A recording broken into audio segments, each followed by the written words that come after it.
प्रभु ने हमको और एक अवसर दिया है वचन की उपस्थिति में बने रहने के लिए। നമ്മൾ ഇന്ന് 1 യോഹന്നാൻ 2 അധ്യായം അതിന്റെ 17 വാക്യത്തിൽ നിന്നുള്ളൊരു വാക്യം വായിക്കുന്നു. पहला यूहन्ना 2 का 12 में हम पढ़ते हैं, ലോകവും അതിന്റെ മോഹവും ഒഴിഞ്ഞു പോകുന്നു, ദൈവത്തിന്റെ ഇഷ്ടം ചെയ്യുന്നവനോ എന്നേക്കും ഇരിക്കുന്നു. लंदन ने 2:17. 2 का 17 में हम पढ़ते हैं कि संसार और उसका अभिलाषा दोनों मिट जाते हैं, पर जो परमेश्वर की इच्छा पर चलते हैं वो सर्वदा बना रहेगा। നമ്മള് ഈ വാക്യത്തെ ആസ്പദമാക്കി രൂത്തിന്റെ ജീവിതത്തിൽ ഇത് എങ്ങനെ നിറവേറി, എങ്ങനെയാണ് ദൈവം ലോകമോഹം ഒഴിഞ്ഞുപോയ രൂത്തിനെ അനുഗ്രഹിച്ചത്, അവൾ എന്നേക്കും ഇരിക്കാനുള്ള ഒരു പദവി ദൈവം അവൾക്ക് നേടിക്കൊടുത്തത് എങ്ങനെയാണെന്ന് നമുക്ക് ഇന്ന് രൂത്തിന്റെ ജീവിതത്തിലൂടെ നമുക്ക് ചിന്തിക്കാം. हम लोग ये वाक्य को लेकर हम लोग रूत का जिंदगी को हम पढ़ेंगे, किस रीति से रूत ने संसार का अभिलाषा को पर विजय पाकर या प्रभु पर आश्रय रखकर जीकर किस रीति से वो राज्य कर पाई, संसार की अभिलाषाओं से दूर रहकर, वो उसको हम उसके विषय में हम देखेंगे।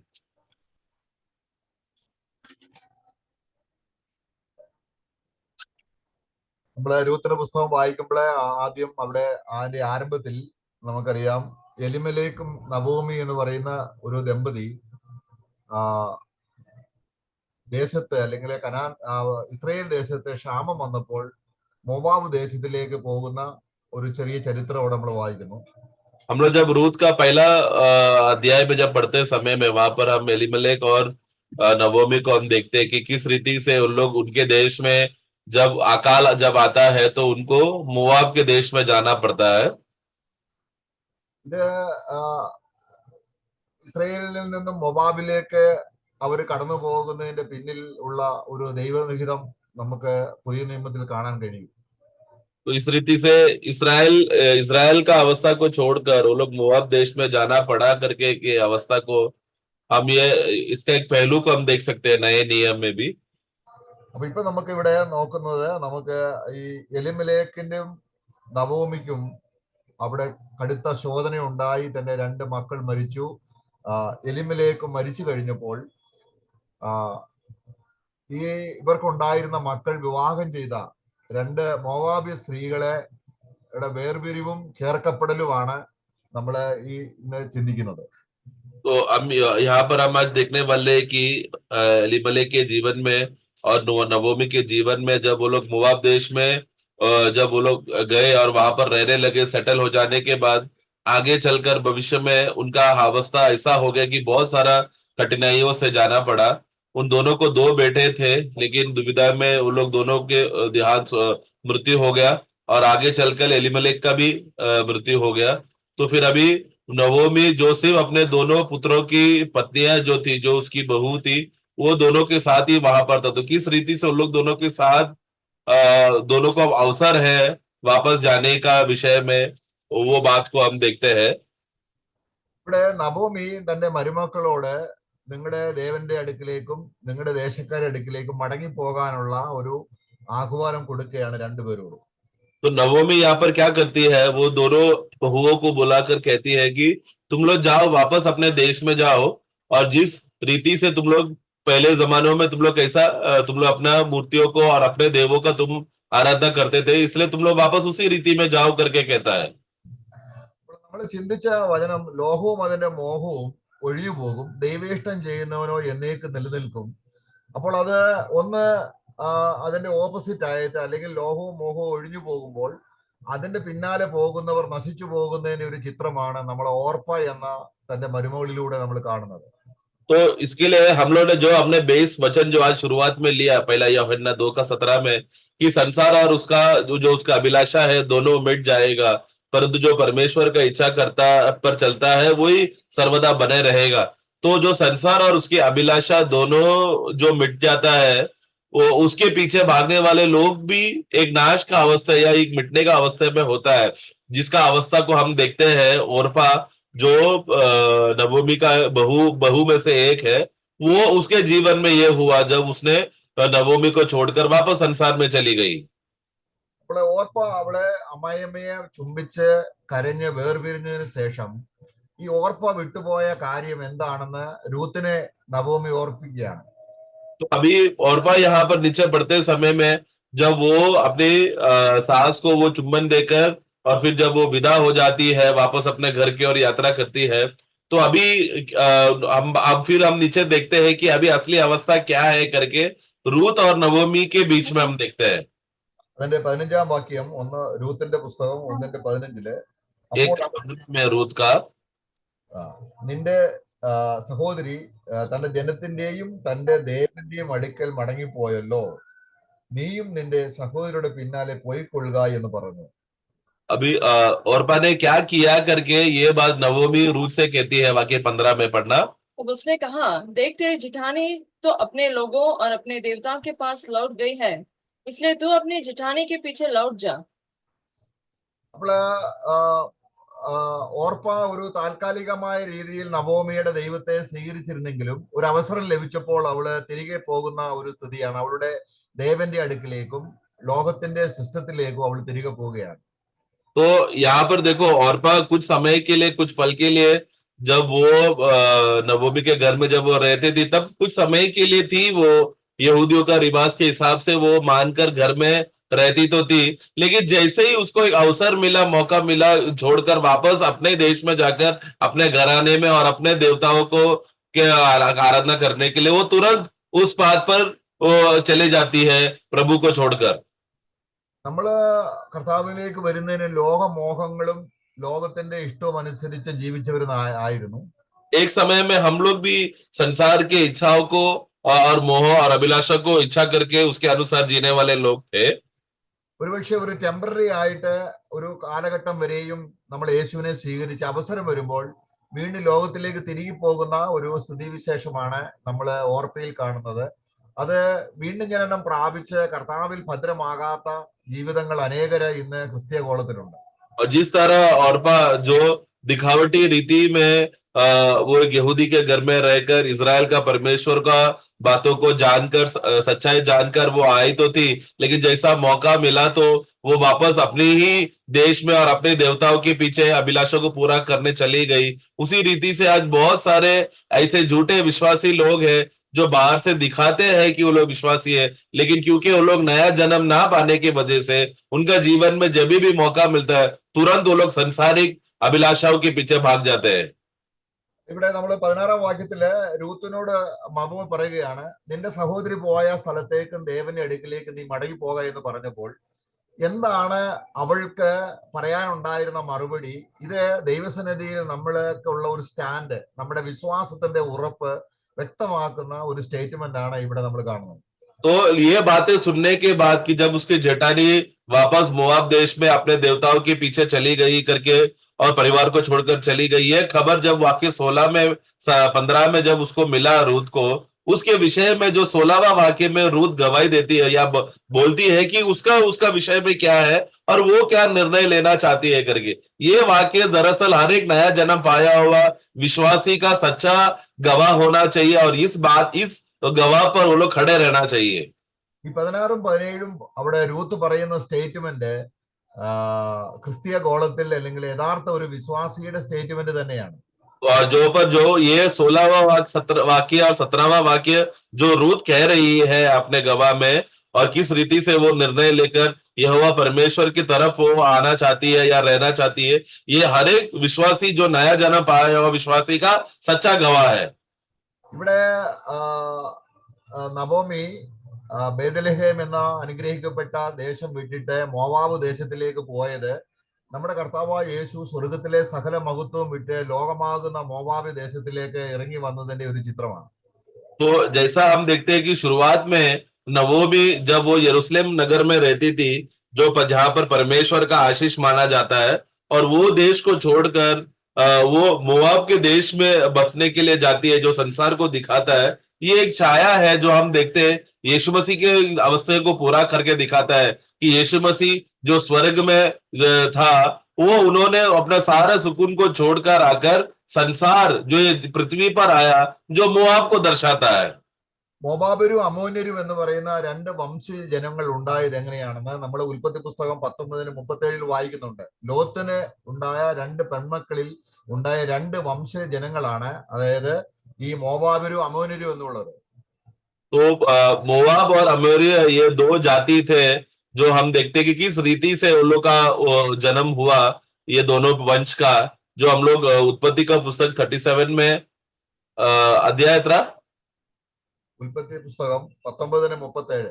सॉरी जेनेसिस 19 का 37 पढ़ते समय में वहां पर लोत का के जो जो दोनों बेटियां हैं उनके द्वारा उत्पन्न हुआ ये जो जाति है, जो सबसे घृणित जातियों में जाना जाता है. നമുക്ക് അതിന്റെ പശ്ചാത്തലം അറിയാം.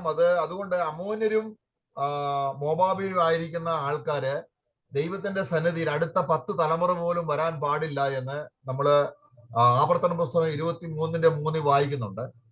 तो हम लोग व्यवस्था विवरण का 33 में हम पढ़ते समय में वहां पर हम देखते हैं कि ये जातियों को 10 पीढ़ी तक प्रभु के उपस्थिति में या तो तुमका पीढ़ी पीढ़ी 10 पीढ़ी तक परमेश्वर की उपस्थिति में नहीं आना है करके ऐसा आज्ञा दिया है.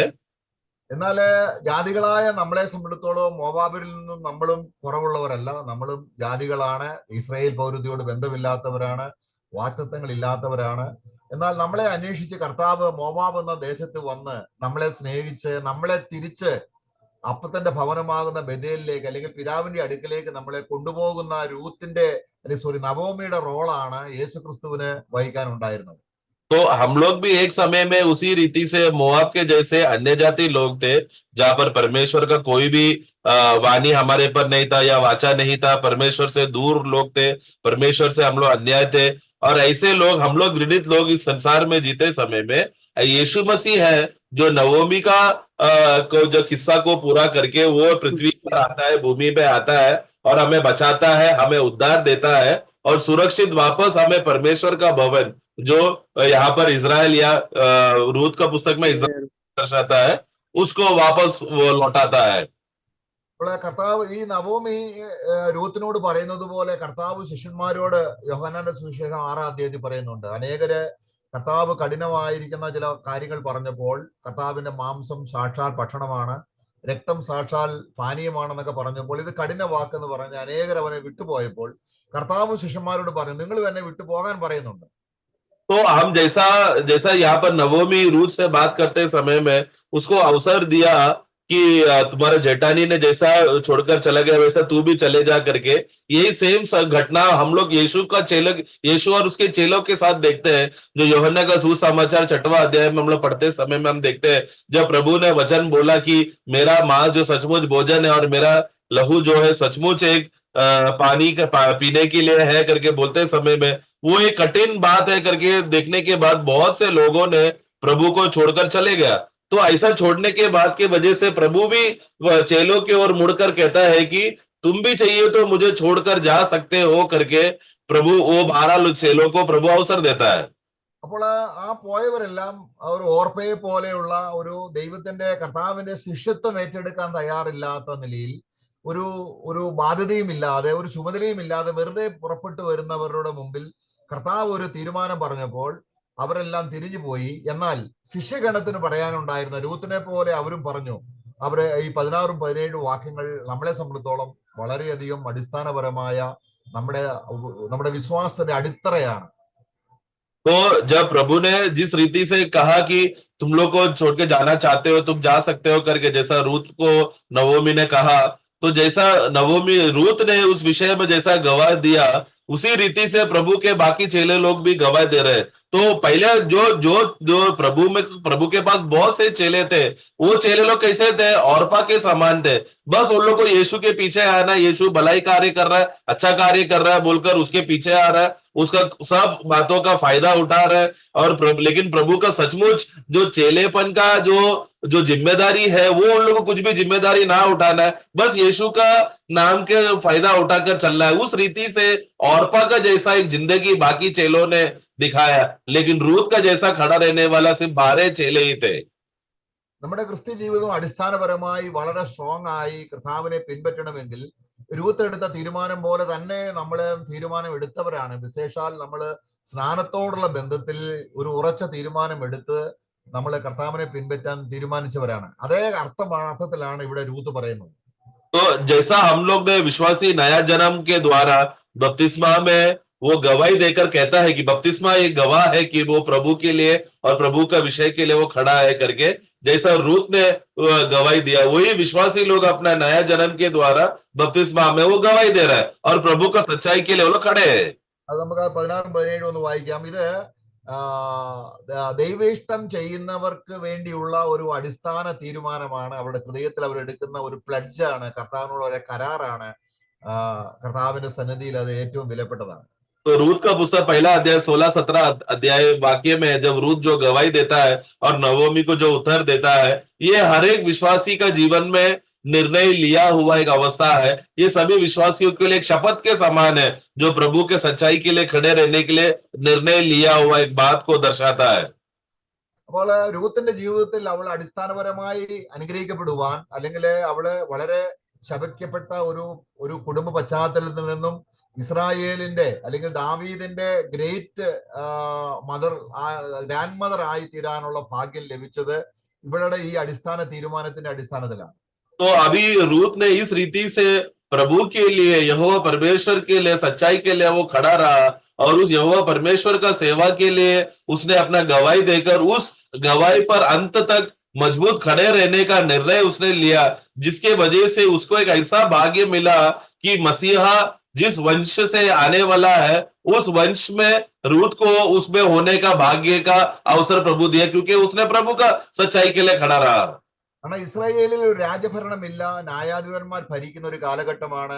ഓരോരുത്തരും താന്തങ്ങൾക്കനുസരിച്ച് ജീവിച്ചു. ഇസ്രായേലിൽ വിശ്വാസം നഷ്ടപ്പെട്ടപ്പോൾ ഒരു അന്യ സ്ത്രീ ദൈവത്തോടൊപ്പം നിൽക്കാനുള്ള അവളുടെ തീരുമാനം പ്രഖ്യാപിക്കുന്നത് അവളുടെ വിശ്വസ്തതയും അവൾക്ക് ദൈവത്തോടുള്ള സ്നേഹത്തെയും വെളിപ്പെടുത്തുന്നതിന് ഒരു അടിസ്ഥാനമാണ്. तो वो रूत का समय हम देखते समय में वो एक ऐसा समय है जहां पर अभी तक इजराइल में राजा का स्थापना नहीं हुआ है. सब लोग न्याय अधिकारी लोग हैं जो राज्य कर रहे हैं और बीच बीच में प्रभु का सेवा कर रहे हैं, परंतु इजरायली लोग में परमेश्वर का भय निकल गया है. इजरायली लोग कोई भी परमेश्वर पर विश्वास नहीं करता, भरोसा नहीं करता. सब लोग अपना मनमानी में जीते समय में, ऐसा हालत पूरा इजराइल देश में चलते समय में एक अन्य जाति का स्त्री आकर यहोवा के लिए जीने का निर्णय लेकर वो सच्चाई के लिए खड़े रहता है. ऐसा समय पर है न वो रूत जी रही है. രൂത്തിന് ഒരു മാതൃക കാണിക്കാനും രൂത്തിന് ഇന്ന പ്രയാസങ്ങളിലൂടെ ദൈവത്തെ മുറുകെ പിടിക്കാനൊന്നും അല്ലെങ്കിൽ ഒരു മാതൃക അവൾക്കില്ല. അങ്ങനെ വിശ്വാസത്തിന്റെ ജീർണിച്ച അവസ്ഥയിൽ കർത്താവിനോട് ചേർന്ന് ജീവിക്കാൻ എടുത്ത തീരുമാനം ഇന്നത്തെ കാലഘട്ടത്തിൽ, ഇന്നത്തെ സഭാജീവിതത്തിൽ നമുക്ക് ഏവർക്കും ഒരു എക്സാമ്പിൾ തന്നെയാണ്. तो जब रूत का जीवन को अगर देखा जाए तो रूत ने जब यहोवा परमेश्वर के लिए जीने के लिए वो निर्णय लेकर वो वापस आ तो रही है वो इजराइल देश में, परंतु वो किस रीति से जीना चाहिए, कैसा सत्य में जीना चाहिए, ऐसा कोई भी आदर्श उसके पास नहीं था. कोई भी उसके लिए गवाह नहीं, कोई उसको सिखाने वाला कोई नहीं. लेकिन जितना उसको सच्चाई मालूम था उतने में वो विश्वासी योग्य होकर प्रभु के लिए वो जीने वाली एक सच्चा विश्वासी बहन थी रूत, जो आज हमारे लिए एक बहुत बड़ा गवाह बनकर है. അപ്പോൾ ആ കർത്താവിനോടൊപ്പം അവിടെ 16-17 വാക്യങ്ങൾ നമ്മൾ കർത്താവിനോട് എടുക്കുന്ന ഒരു തീരുമാനമാണ്. അവിടെ ഈ രണ്ട് വാക്യങ്ങൾ നമ്മുടെ ജീവിതത്തിൽ വളരെ നിർണായകമായും കൂടെ നമ്മൾ അത് ഓർക്കേണ്ടത് ആവശ്യമാണ്. तो इसके लिए 16 और 17 जो एक विश्वासी ने अपना जीवन में प्रभु के साथ संबंध में प्रवेश करते समय में एक बहुत बड़ा निर्णय और शपथ मानो प्लेज लिया है, उस रीति का एक गवाह का शब्द है, वो बातें हैं. ये 2 वाक्य में हम पढ़ते हैं. അപ്പോൾ ഇവിടെ ഈ തീരുമാനം അല്ലെങ്കിൽ ഇസ്രായേലിനെ അലങ്കരിപ്പാൻ ഈ സഹോദരിയെ ദൈവം ഉപയോഗിച്ചതുപോലെയാണ് അടുത്ത യുഗത്തിൽ ദൈവത്തിന്റെ മഹത്വത്തിന് നമ്മൾ കാരണമായി തീരുന്നത്. ഈ തീരുമാനം എടുക്കുന്നവരെല്ലാം ദൈവം മാനിക്കും.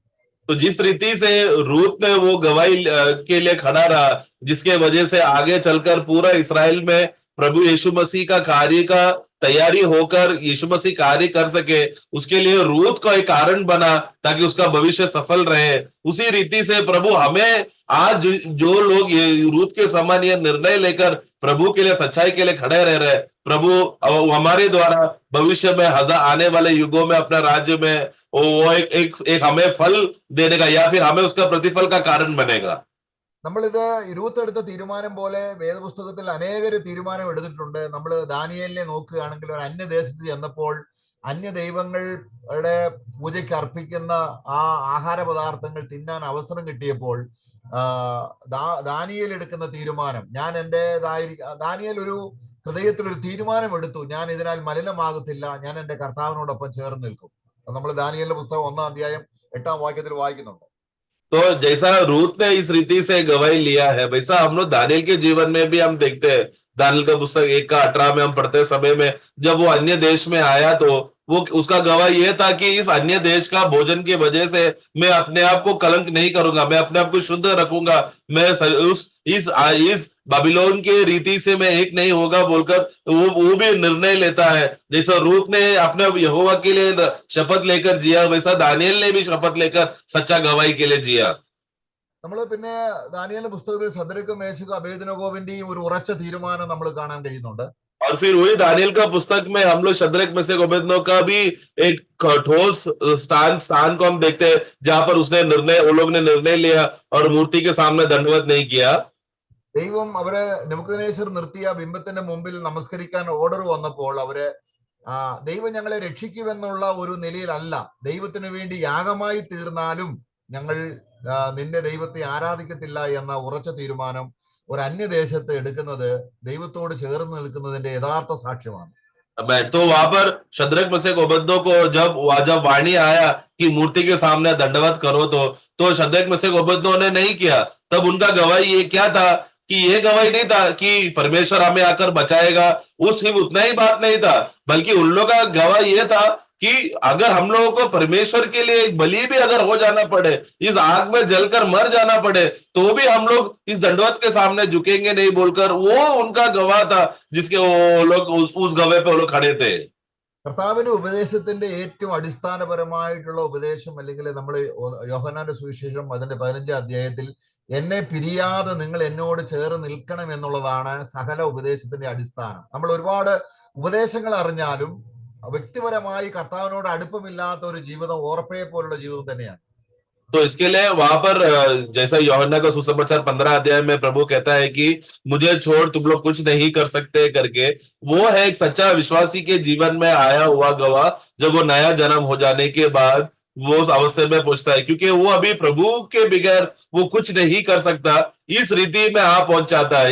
इस रीति से होना चाहिए एक सच्चा अवस्था, या औरपा के समान नहीं जो अवसर मिलकर छोड़कर चला गया, ऐसा नहीं, बल्कि हर बात में प्रभु पर भरोसा करके जिए, उस अवस्था में पहुंचना एक विश्वासी का अवस्था है। കർത്താവിനോട് ചേർന്ന് നിൽക്കേണ്ടത്, അല്ലെങ്കിൽ രൂത്തിനെ പോലെ കർത്താവിനോട് ചേർന്ന് നിൽക്കേണ്ടത്, നീ എന്റെ ദൈവം എന്റെ ദൈവം, നീ മരിക്കുന്നിടത്ത് ഞാൻ മരിക്കും, നീ ജീവിക്കുന്നിടത്ത് ഞാൻ ജീവിക്കും, അങ്ങനെ നിന്നെയും മരണം കൊണ്ടല്ലാതെ നമ്മൾ തമ്മിൽ വേർപിരിയുകയില്ല എന്നുള്ളത് പുതിയ നിയമത്തിൽ അടിസ്ഥാനപരമായിട്ട് ഉള്ള ഒരു ഉപദേശം തന്നെയാണ്. तो जिस रीति से रूत ने जो शपथ लेकर प्रभु के लिए जीने के लिए निर्णय लिया कि आपका परमेश्वर मेरा परमेश्वर है, आप जिधर जिएगी वहां पर मैं भी जीऊंगी, आप जिधर मरूंगी वहां पर मैं मरूंगी, इस यहोवा के साथ में एक हो, यानी कि मृत्यु छोड़ और कोई भी चीज हमें अलग नहीं कर सकता, इस बात का ठोस निर्णय था जो रूत का, जो एक विश्वासी भी उसी नींव पर खड़े रहकर एक विश्वासी जीवन जीता है। അപ്പോസ്തല പ്രവൃത്തിയിലെ സഭ രൂപപ്പെട്ടു, യെരുശലേമിൽ സഭ ഉളവായി, കർത്താവിനോട് ചേർന്ന ഒരു കൂട്ടം ജനം ഉണ്ടായി.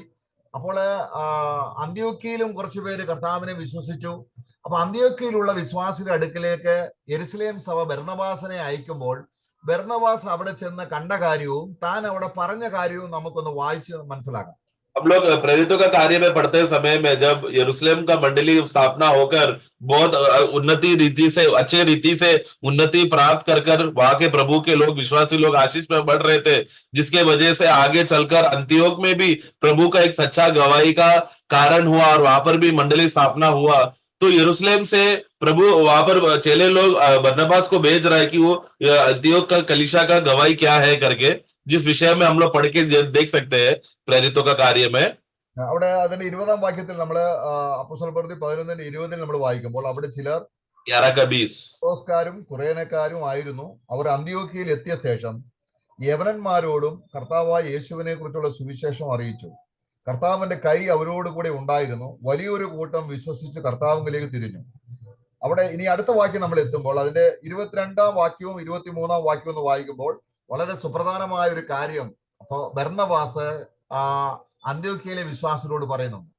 तो वहां पर 20 और 21 में पढ़ते समय में जब वहां पर देखते हैं कि किस रीति से वहां पर प्रभु का प्रचार वहां पर होता है सुसमाचार के द्वारा, और 21 में हम देखते हैं कि प्रभु के हाथ उन पर था और बहुत लोग वहां पर विश्वास करके प्रभु में आए, जिसके वजह से 20 और 22 में है ये गवाही को देखकर तब यरूशलेम मंडली वहां पर बरनबास को भेजकर, तो वहां पर बरनबास आके क्या कहता है और क्या देखता है करके इस विषय में हम देखेंगे। 22 और 23 पढ़ना। हाँ, ओके।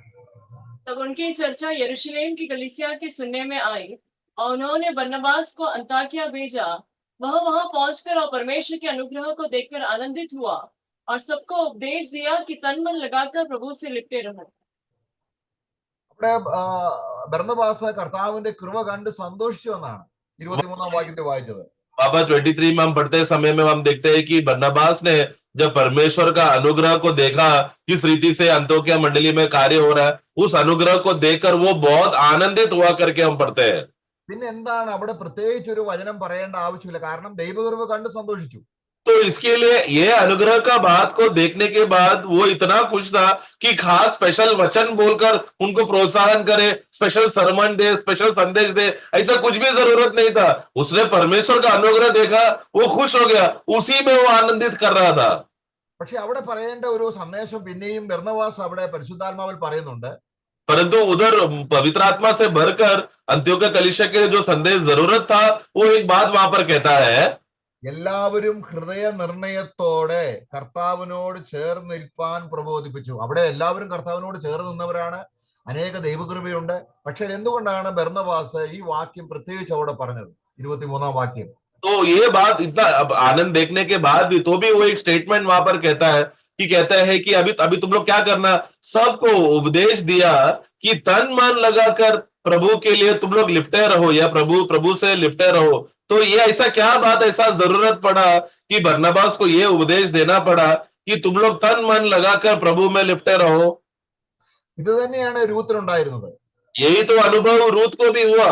ഇത് തന്നെയാണ് നമ്മൾ പുതിയ നിയമത്തിൽ കാണുന്നത്. കാരണം കർത്താവിനോട് ചേർന്ന് നിൽക്കുക എന്നുള്ള അടിസ്ഥാനപരമായ തത്വത്തിൽ നിന്നും നമ്മൾ അകന്നു പോകുമ്പോഴാണ് ഓർപ്പയുടെ അനുഭവം നമുക്കുണ്ടാകുന്നത്. तो यही तो नए नियम का कलीसिया का भी सबसे बड़ा प्रधान उपदेश है जो हर एक विश्वासी को मानना है, क्योंकि हम लोग क्या है, विश्वास के शुरुआत से लेकर अंत तक प्रभु में लिपटा रहना है, प्रभु को लिपटा रहना है, प्रभु को छोड़ना नहीं, उसी के साथ बना रहना है। क्योंकि जिस क्षण हम प्रभु को का लिपटने का अवस्थे से दूर हो जाएंगे, प्रभु से दूर हो गया तो हम लोग भी औरपा के समान हो जाएंगे, प्रभु का संगति से दूर हो जाएगा। അപ്പോൾ ഇങ്ങനെ നമ്മൾ ചേർന്ന് നിൽക്കുമ്പോൾ ഉണ്ടാകുന്ന രണ്ടാമത്തെ ഗുണമാണ് നമ്മൾ ഇനിയും രൂത്തിൽ കാണാൻ പോകുന്നത്.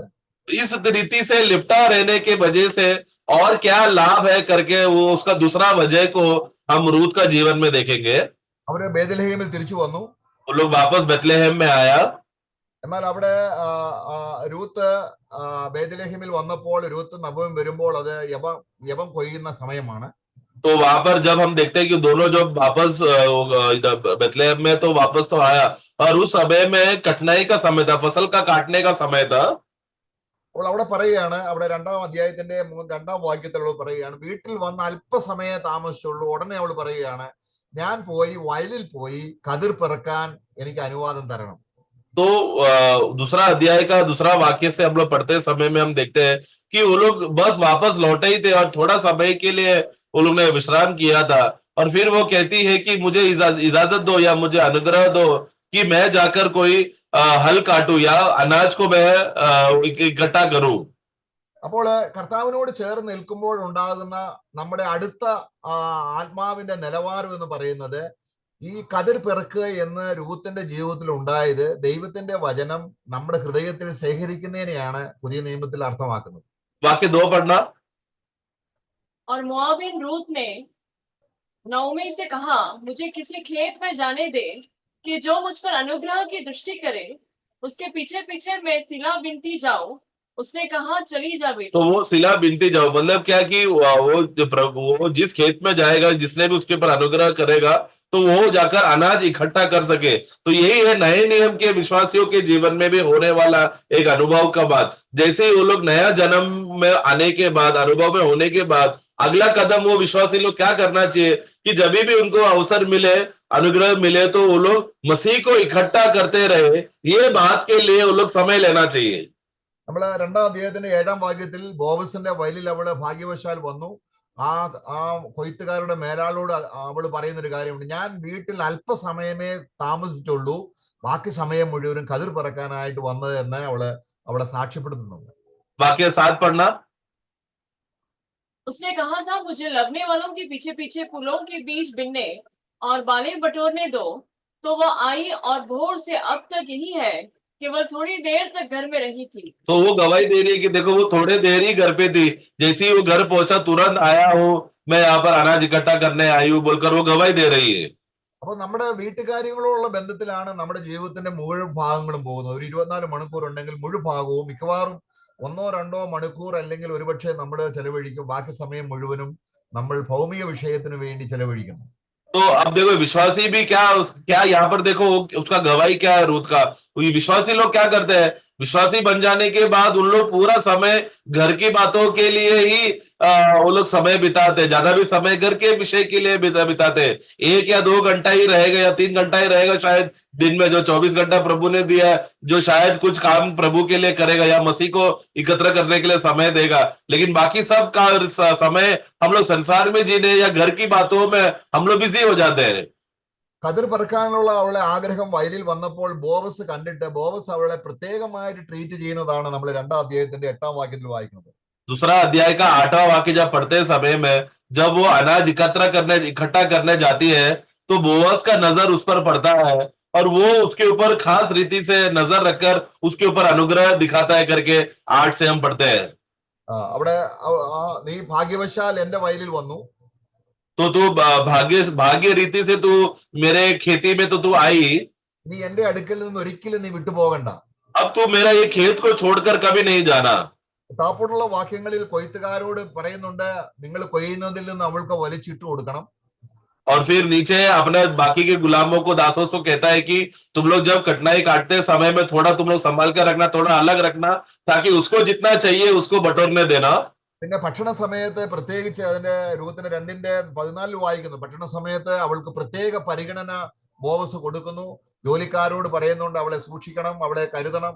ഇങ്ങനെ ദൈവവചനത്തിന് വേണ്ടി നമ്മുടെ ഹൃദയം വേർതിരിക്കുമ്പോൾ, നമ്മൾ വിശുദ്ധീകരണത്തിൽ മുന്നേറുമ്പോൾ, ദൈവത്തിൽ നിന്ന് കിട്ടുന്ന നമ്മുടെ പ്രൊട്ടക്ഷനും ദൈവത്തിന്റെ സാന്നിധ്യവും നമുക്ക് എത്രമാത്രം ഒരു അന്യദേശത്ത് നമ്മളായിരിക്കുമ്പോൾ നമ്മൾ ഒരു കുറവുമില്ലാത്തവരായി ദൈവത്തിന്റെ സാന്നിധ്യം അനുഭവിക്കുന്ന രൂത്തിന്റെ അനുഗ്രഹം തന്നെയാണ് പുതിയ നിയമ വിശ്വാസിക്കുള്ളത്.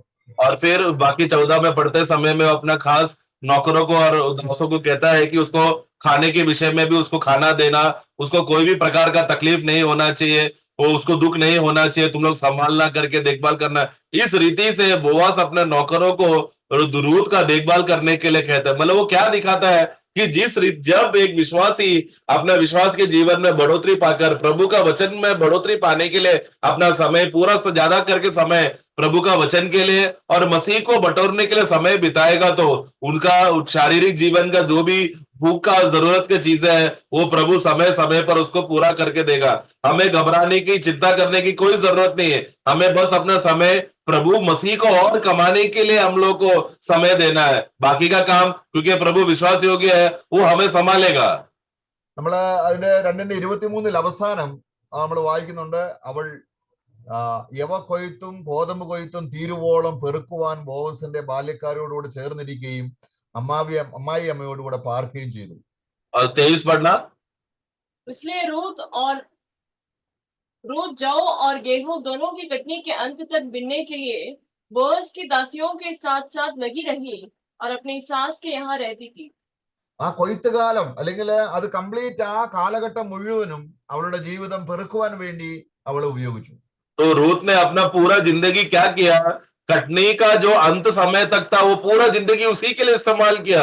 पूरा समय गेहूं और जो एकत्र करने के लिए, वचन को एकत्र करने के लिए उसने अपना समय बिताई। അങ്ങനെ നമ്മള് 3-ാം അധ്യായത്തിൽ വരുമ്പോൾ और फिर जब 3रा अध्याय में आते हैं, ബോവസ് ഈ കൊയ്തു കൂട്ടിയ കൂമ്പാരത്തിന്റെ നടുവിൽ അവൻ മനസ്സ് തെളിഞ്ഞ് വിശ്രമിക്കുമ്പോൾ, അവിടെ നോക്കുക, വലിയൊരു കൂമ്പാരമായിട്ട് യവൻ അവളുടെ അടുക്കലുണ്ട്. അതിന്റെ അടുക്കൽ അവൻ അതിന്റെ രാജാവായിട്ടിരിക്കുമ്പോൾ ഈ കൊയ്ത് ഈ ഈ ഈ യവകൂമ്പാരം തന്നെയാണ് ഇവള് പെറുക്കിക്കൊണ്ടിരുന്നത്. ഈ കൂമ്പാരവും അവൾ പെറുക്കിയതും തമ്മിലുള്ള ബന്ധം ആണ് അവളെ അവിടെ എത്തിച്ചത്.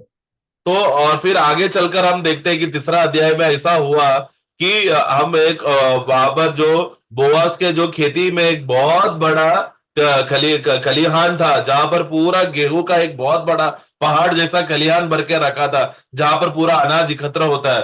तो बोआस का उद्देश्य क्या था कि वो जैसा जैसा थोड़ा थोड़ा अनाज गेहूं और जो जो वो बटोर रही है, वो उसका आखिरी जगह कहां पर आकर पहुंची, पूरा वो खलिहान में आकर पहुंची, जहां पर पूरा अनाज को संभाल कर रखा था। तो जो वो शुरुआत में थोड़ा थोड़ा करके एकत्र कर रही थी, बाद में चलकर पूरा खलिहान और पूरा खेती का अधिकारी वो बन गई। पूरा उसने बोअस का जीवन का पूरा अनाज का उसको लाभ उसको मिला। ഇവിടെ നോക്കുക, കർത്താവും നമ്മളിലുള്ള ബന്ധം. കർത്താവ് വചനം ജഡമെടുത്ത വചനത്തിന്റെ പൂർണ്ണതയുള്ളവനാണ്. അവനിലാണ് വചനം മുഴുവനും ദൈവത്തിന്റെ സകല സമ്പൂർണതയും ദേഹരൂപം വസിക്കുന്ന ഈ ക്രിസ്തുവിനെയാണ് നമ്മൾ കളക്ട് ചെയ്ത് ആ ക്രിസ്തുവും നമ്മൾ കളക്ട് ചെയ്യുന്ന വചനവും ഒന്ന് തന്നെയാണ്. അങ്ങനെയാണ് ക്രിസ്തുവിന്റെ രൂപത്തോട് നമ്മൾ അനുരൂപരായി തീരുന്നത്. तो यहाँ पर हम देखो ये क्या क्या दर्शाता है कि यीशु मसीह जो परमेश्वर का सच्चा वचन है और संपूर्ण वचन देहधारी होकर हमारे बीच में आया, और वो वचन को नया जन्म पाने के बाद हम भी वही वचन को बांट रहे हैं। जो वचन देहधारी होकर आया उसी वचन को हम बटोर रहे हैं। बटोरते बटोरते हम अपना जीवन को हम जिंदगी जी रहे हैं। അപ്പൊ രൂത്തിന്റെ വഴി അല്ലെങ്കിൽ അവള് ശേഖരിച്ചത് ആ യവകൂമ്പാരത്തിന്റെ അടുക്കൽ വന്ന് ആ മുഴുവൻ സ്വത്തിന്റെയും അവകാശിയായി തീർന്ന രീതിയിൽ ബോവസിന്റെ ഭാര്യയായി തീർന്നു. तो रूथ वहां पर क्या हुआ, वो पहले थोड़े थोड़े करके थोड़ा थोड़ा अनाज को वो एकत्र कर रही थी। तीसरा अध्याय में आया तो पूरा खलिदान को उसने कब्जा कर दिया और आगे चलकर वो बोअस का पत्नी कहलाई गई। ये था एक सच्चा मसीह जीवन में होने वाला अवस्था। അതാണ് ദൈവത്തിന്റെ ഇഷ്ടം എന്ന് പറയുന്നത്, അല്ലെങ്കിൽ ദൈവത്തിന്റെ ഹിതം. ലോകത്തിന്റെ മോഹങ്ങളെ നമ്മുടെ ഹൃദയങ്ങളിൽ ശേഖരിച്ചു വെക്കുന്ന ഓർപ്പയെ പോലെയല്ല. പിന്നെയോ ദൈവത്തിന്റെ വചനം, ഇതാണ് ദൈവത്തിന്റെ ഇഷ്ടം. നമ്മള് ലൂക്കോസ് സുവിശേഷം 12-ാം അധ്യായത്തിൽ ഒരു ധനവാൻ ഈ ലോകത്തിന്റെ ധനം ഹൃദയത്തിൽ ശേഖരിച്ചു വെക്കുന്നതിന്റെ രൂപമ കർത്താവ് പറയുന്നുണ്ട്. तो इसके लिए प्रभु का इच्छा किस बात पर है कि हम लोग वो औरपा के समान ना रहे, जो जैसे ही उसको मौका मिला तो संसार के पीछे चले गई और जीवित परमेश्वर को छोड़कर संसार में और मूर्ति पूजक के पीछे चले गए। वैसा ना रहे, बल्कि उस रूत के समान रहे जो हमेशा प्रभु को बटोरने के लिए, प्रभु का वचन को बटोरने में अपना समय बिताकर जिए। इसलिए हम लोग लूका का पुस्तक 12 अध्याय में वहां पर प्रभु इस धनवान के विषय में दृष्टांत देते समय में वहां पर प्रभु एक चेतावनी देकर कहता है, അവിടെ ലൂക്കോസ് 12:21 लूका 12:21 में हम पढ़ते हैं, അവിടെ വായിക്കുന്നത് തനിക്ക് താൻ തന്നെ ശേഖരിക്കുന്നവൻ നശിച്ചു പോകുന്നു. അതാണ് ഓർപ്പയെ പോലുള്ളവരാണ്. 21 पढ़ना। ऐसे ही वह मनुष्य भी है जो अपने लिए धन बटोरता है। तो अपने लिए धन बटोरता है। ऐसा मनुष्य कौन है? औरपा के समान है जो सिर्फ अपने लिए ही धन बटोरेगा। ദൈവത്തെങ്കിലേക്ക് വളർന്നില്ല, ദൈവത്തെങ്കിലേക്ക് ശേഖരിക്കപ്പെട്ട, ദൈവത്തിന്റെ അടുക്കിലേക്ക് ചെന്നെത്തുന്ന രീതിയിൽ അവള് പെറുക്കിയില്ല. ലോകത്തിന്റെ ധനത്തിലേക്ക് പോയി നാശത്തിലേക്ക് പോയി. ഇത് നമ്മൾ പെറുക്കുന്ന കതിരുകൾ ഓരോന്നും സ്വർഗത്തിൽ നിക്ഷേപമുള്ള ഒരു അവസ്ഥയിലേക്ക് നമ്മളെ സ്വർഗത്തിൽ കൊണ്ടെത്തിക്കുന്നു.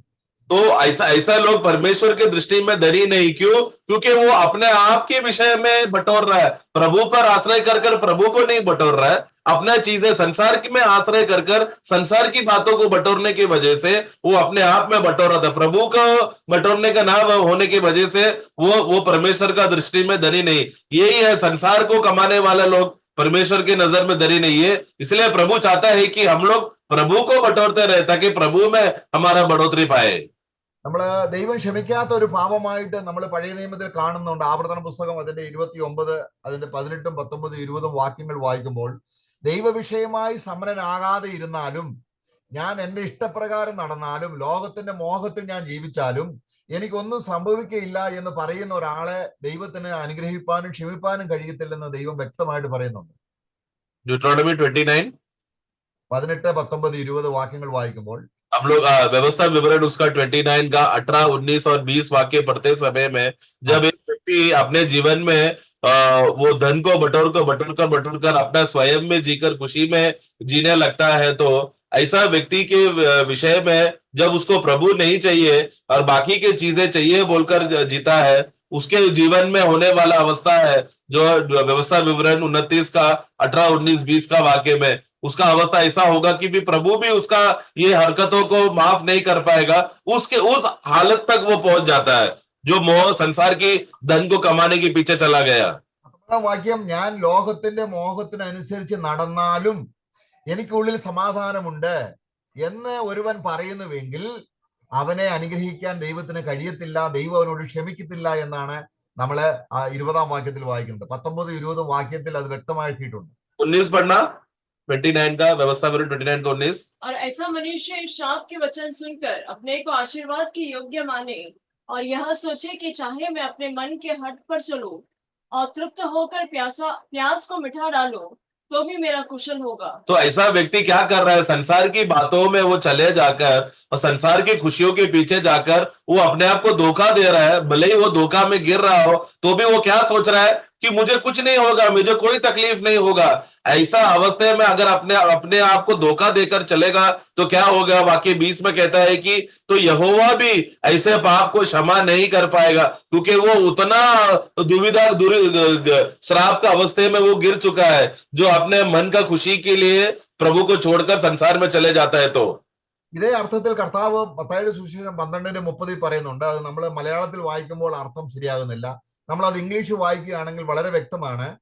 He who does not gather with me, എന്നെ ശേഖരിക്കാത്തവൻ ചിതറിക്കപ്പെടും. मत्ती का पुस्तक 12 का 30 पढ़ना।